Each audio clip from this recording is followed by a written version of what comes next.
A lot of people don't realize just how physically demanding our jobs as estheticians are, and especially if you are a waxer of any sort, either full-time or part-time, there's a lot of physicality involved in our job.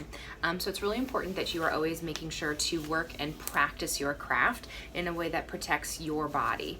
Otherwise, you get burnt out, you wear out, and you have injuries that prevent you from being able to actually do your job. I posted something a couple weeks ago about making sure that you stir properly, and I had someone who requested that I do a video on how to do that. Picture that I posted showed me holding the stick with with my full hand, kind of in the palm of my hand with my thumb upward. A lot of times I see people try and use their stick downward like this and stir, and unfortunately what that does is it centralizes all the activity in your wrist and makes you a lot more prone for a wrist injury.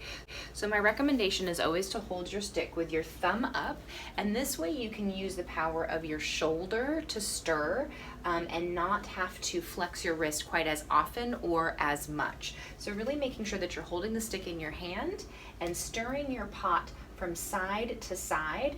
If you have a large block that is still in the center, making sure that you kind of tilt your stick up and come over the top, not trying to muscle the stick over it. I like to kind of scoop it and let the warmer wax drizzle on top of that solid center. Again, that will prevent you from over flexing or twisting your wrist in any way that could potentially hurt it. So again, the important thing is make sure that you're holding the stick in your hand like this with your thumb on top, either wrapped around or on top of the stick, and you can move from your shoulder. Use the power of your arm.